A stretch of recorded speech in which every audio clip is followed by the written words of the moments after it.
अरे बहू, वैसे तो तुझ में कोई कमी नहीं है, पर तेरे दांत दांत इतने पीले कैसे हैं बेटा? कैसे है मतलब? कोई सर्जरी थोड़ी ना कराइए। वो तो क्या नाम, मैं ब्रश नहीं करती थी तो पीले हो गए। अब क्या करूं? आप कहें तो लाल करवा लूं या फिर काले? यार ये क्या है, क्यों माँ से लड़ रही हो? लड़ रही हूँ? अरे मैं लड़ रही हूँ या ये बोल रही है कि दांत पीले हैं, पीले? अरे तपस्या थोड़ी ना की है इन्हें पीले करने के लिए। बकायदा ब्रश नहीं किया है 20 साल तक, तब जाकर। छी, कैसी बात कर रही हो? ये उस वक्त तो पीले नहीं थे जब हम लोग तुम्हें देखने आए थे। अरे तब साफ करवा लिया होगा डेंटिस्ट के पास जाकर। अब देखो कैसे पीले पीले लग रहे हैं। रंजना सास की तरफ गुस्से से देखती है। फिर शुरू हो गई पीले पीले पीले। अरे पीले तो तब भी थे जब मेरे हाथ का रसगुल्ला उड़ा उड़ा कर खा रही थी और बोल रही थी, लड़की नहीं गुणों का खजाना दे रहे भाई साहब। अब वो लोग करते भी तो क्या करते, पीले दांत वाली बहू पल्ले पड़ी थी तो झेलना तो था ही। एक दिन कीर्तन में रंजना गाना गा रही थी। अरे कमला बहन, माँ का द्वार है, यहाँ तो सब शुद्ध होकर आते हैं, फिर अपनी बहू को ब्रश भी नहीं करवाती तुम। दूर से पीले पीले दांत भक्ति में बाधा उत्पन्न कर रहे हैं। और कोई 2 साल के बच्चे थोड़ी ना लेकर आई हूं मैं बहू बनाकर। अच्छी खासी लड़की है, अरे कैसे करवाऊं ब्रश? ये तो उसे खुद करना चाहिए ना। अब माँ बाप तो इसके जैसे तैसे निपटा दिए, ये नहीं सोचा कि सास कैसे संभालेगी। सास बहू को लेकर घर आ जाती है, लेकिन सोच लेती है कि अब इसे लेकर कहीं नहीं जाएगी। अगले रोज बहू कहती है, अरे क्या हो गया, मंदिर नहीं जाना क्या? कीर्तन का वक्त हो रहा है। मेरी मधुर वाणी से कान्हा जी जागते और सोते हैं। आप तो जानती है ना उनकी भक्ति में कितना मन लगता है मेरा। वो क्या है ना, तबीयत ठीक नहीं लग रही है मेरी, आराम करूंगी मैं। तबीयत ठीक नहीं लग रही? अभी तो मिथुन के गाने पर नाच रही थी आप, और अब बोल रही है कि तबीयत ठीक नहीं लग रही। अरे भक्ति में मन लगा लो सासू माँ, ऊपर जाना है, क्या मुंह दिखाओगी आप? हाँ? सास को बहू की बात पर गुस्सा आ जाता है। मैं क्या मुंह दिखाऊंगी, इसकी चिंता तो ना कर, समझी?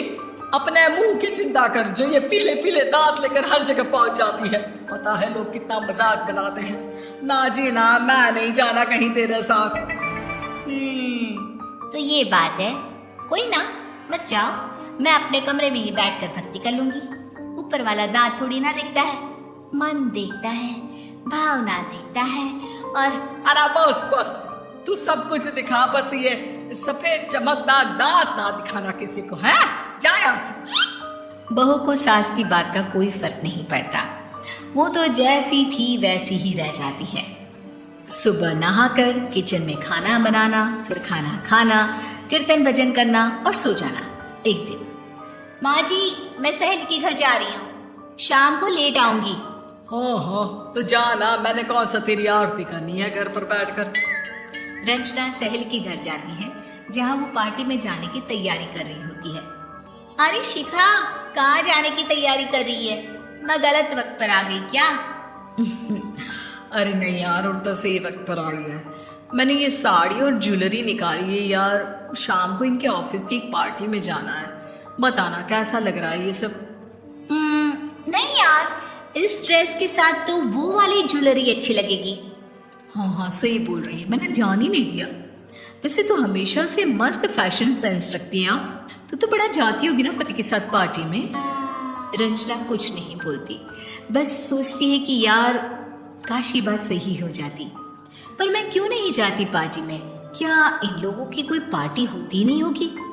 रंजना घर आती है और रात में पति से सवाल करती है, एक बात बताइए, आप मुझे किसी पार्टी में क्यों नहीं ले जाते? क्या आपके यहाँ ऑफिस में पार्टी नहीं होती?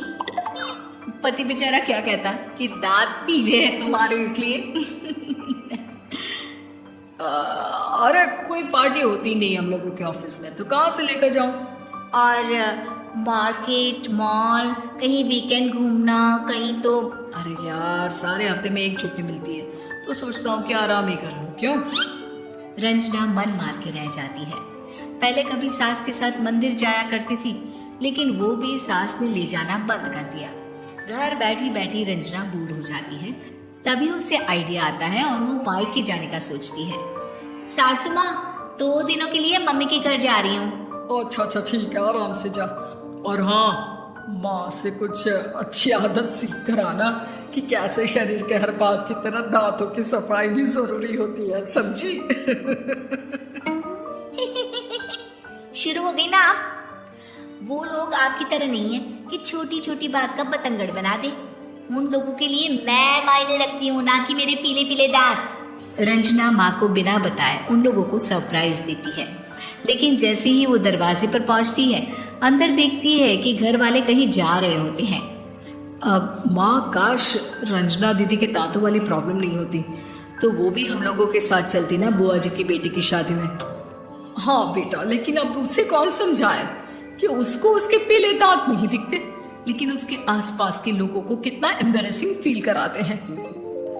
मुझे तो कितनी बार उसके स्कूल की टीचर ने शिकायत की कि उसके साथ कोई लड़की बैठना भी नहीं चाहती और ना ही कॉलेज में कोई उससे बात करना चाहता था, लेकिन पता नहीं क्यों उसे ये बात समझ में ही नहीं आती। कोई कमी नहीं है उस लड़की में, बस यही कि दांत पीले हैं। वो तो भला हो जीजा जी और उनकी माँ का, जो दीदी को जैसी है वैसे ही रखा हुआ है। रंजना को अपने घर वालों की बात सुनकर बहुत दुख होता है। वो सोचती है कि वो क्या करे, लेकिन फिर वो सीधा डेंटिस्ट के पास जाती है, अपने दांत चमकाती है और कसम खाती है कि वो रोज ब्रश करेगी। अरे क्या हो गया? तुम तो 2 दिनों के लिए गई थी ना? पर कोई ना, अच्छा है, चलो आ गई तुम। रंजना सास के सामने आकर खड़ी हो जाती है और पूरी स्माइल करती है, उसके चमकदार दांतों को दिखाती हुई। चले मंदिर।